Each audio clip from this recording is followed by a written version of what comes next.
Assalamualaikum warahmatullahi wabarakatuh. Ketemu lagi dengan anggrek kepitu.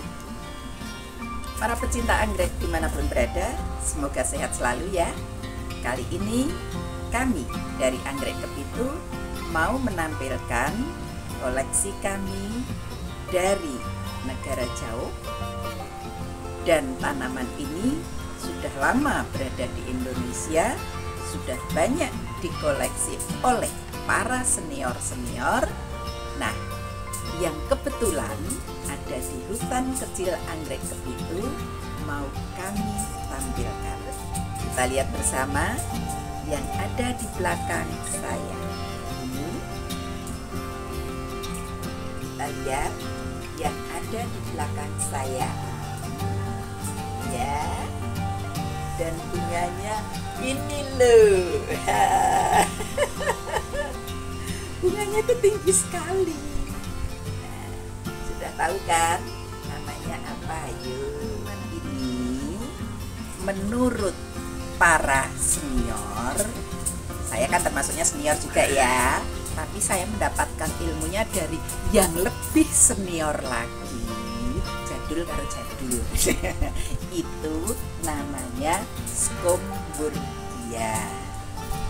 Tetapi tanaman ini sekarang sudah berganti nama karena diklasifikasi ulang oleh para ahlinya dan namanya menjadi Myrmicophylla. Sudah bukan lagi Scomburgia. Saya pun ingat juga bingung, angil lele nyebut kayak gini. Ya, karena kan angkatan saya angkatan jadul, angkatan senior, itu tetap ngertinya Scomburgia. Maka kalau untuk menyebutkan ilmu baru butuh pelatihan ngomongnya. Myrmicophylla, saya mengenal Scomburgia itu ketika main di tempat senior. Ya, dia cerita tentang Scomburgia, asik kan, karena sebagai pemula kan mendengar itu senang.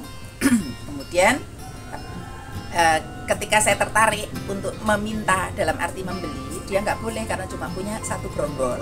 Ya sudah, lain kali saya mencari info lagi, ceritanya lain lagi tentang Scomburgia. Dia mirip-mirip tapi ada versinya beda. Kemudian saya bilang, di mana ya bisa membeli tanaman Scomburgia? Dia cerita, oh belinya di tempat si ini, nanti dia tak kasih tahu biar ke tempatmu. Jadi kalau saya tidak salah ingat, tahun 2001 atau 2002 atau 2003 saya punya barang tersebut ya. Posisinya gerombol, yang satu saya tempel ke cangga, kemudian yang satunya tidak terlalu gerombol. Nah, yang tidak terlalu gerombol itulah yang akhirnya bertahan sampai sekarang dan korban Abu Merapi juga Gunung Kelut. Yang saya tempelkan cagak diangkut orang, dapat duit dan bandi. Saat saya lupa tahunnya ya, apa 2017 apa 2018, saya itu ditawari Scomburgia seseorang. Ya, saya sebetulnya masih punya, tapi melihat barang ini kok saya itu senang. Ya, saya beli. Dan kali itu saya ya asal naruh aja, sudah dibeli, dah taruh di bawah pohon jambu. Di bawah pohon, kok pohon jambu? Di bawah pohon mangga dekat pohon Speciosum papuanum. Berarti kan teduh. Tanaman ini sementara tidak mau teduh, dia maunya yang benar-benar ada matahari. Kalau ada hujan ya benar-benar kena hujan, jadi benar-benar di alam terbuka. Ya, paranet pun dia nggak mau. Awal lockdown saya kan nggak kemana-mana, otomatis kegiatan saya hanya sekitaran rumah dan halaman. Nah, saya menyiapkan diri, menyiapkan waktu bersama tanaman-tanaman. Tapi niat pertama saya ngecek pohon mangga, baru nanti mau ngecek tanaman yang lain. Saat saya ngecek pohon mangga, kok saya melihat ada tangkai panjang sekali. Iki opo toh? Saya kan begitu. Saya turut, saya ikuti arah tangkai tersebut. Saya malah kaget. Loh, Scomburgia-ku kembang. Karena dia di tempat teduh, maka tangkainya sampai hampir 3 meter. Saya bengong.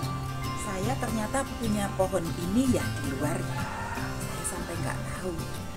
Saya salah menempatkan yang jelas, karena Scomburgia itu tidak mau di tempat teduh sebetulnya. Dia lebih suka di tempat yang benar-benar terbuka, karena full matahari dia senang. Ya, kena air hujan pun dia tidak masalah. Tapi ya nggak tahu, karena saat itu kan saya belum pensiun, dapat barang ya wis taruh gitu aja. Nah itulah, dari kondisi seperti itu saya baru mindahkan tanaman. Karena apa? Tanaman tersebut di tempat teduh kan rusak. Jadi ada yang mungkin dimakan apalah, hewan apa saya nggak tahu, atau karena nggak dapat matahari jadi busuk. Jadi kondisinya ya seperti ini. Kondisinya seperti ini. Kemudian saya taruh. Jadi ini naruh di sini termasuknya. Nah, itu yang sudah melihat video kami Anggrek Kepitu jalan-jalan dan bernostalgia dengan anggrek Widoro Kandang. Kalau melihat di sesi menit keberapa saya juga lupa ya, dilihat aja, yang belum lihat silakan lihat. Di anggrek Widoro Kandang tersebut, Scomburgia tangkainya tidak sepanjang ini. Kenapa? Karena di sana benar-benar full matahari, tanpa ada peneduh apapun. Ya, maka tangkainya tidak sepanjang ini. Sementara tempat kami kemarin benar-benar di tempat teduh. Nah, inilah bedanya. Ya. Dan sebetulnya kami juga sudah pernah membuktikan. Kami taruh di teras, tempel ke caga. Itu tangkainya panjang sekali juga. Jadi tanaman Scomburgia ini, atau nama barunya Myrmicophylla ya, nama baru ya, Myrmicophylla. Itu cirinya, bila dia di tempat teduh, tangkainya akan semakin panjang. Karena apa? Dia akan mencari matahari untuk membuka bunganya. Jadi bunga itu akan ngebiak kalau dapat matahari. Kalau tetap di tempat teduh, wis tambah tua banget lagi. Gitu. Tanaman ini yang jelas bukan tanaman rewel, tanaman yang sangat mudah perawatannya. Mau dihujankan tidak masalah, mau dipanas-panas tidak masalah. Jadi tanaman ini cocok untuk menjadi koleksi di halaman terbuka. Ya. Bila para pecinta anggrek punya rumah tingkat, nah ini asik lagi. Kenapa kok asik? Tanamannya ditaruh di halaman bawah atau di rumah yang bawah, menikmatinya nanti di lantai 2. Yo. Pada kesempatan kali ini tanaman kami sebetulnya berbunga 4 tangkai.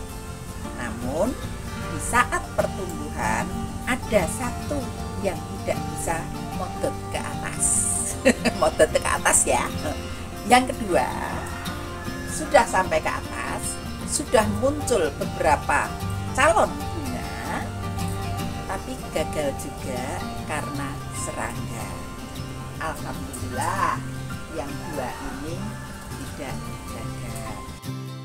Myrmicophylla tibicinis adalah spesies anggrek yang berasal dari sekitaran Amerika tropis, yaitu wilayah yang membentang dari Amerika Utara sebelah selatan hingga Amerika Selatan sebelah utara. Biasanya ditemukan di hutan, menempel di pohon atau batuan pada ketinggian 300 sampai 800 meter dpl.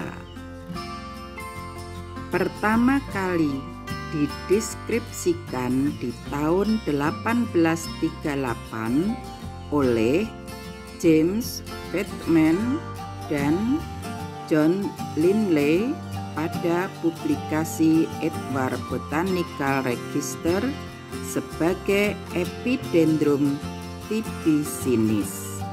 Nama tibicinis dari bahasa Latin untuk alat musik tiup mirip terompet, mengacu pada batang tanaman kering yang dapat dibuat menjadi semacam alat musik tiup.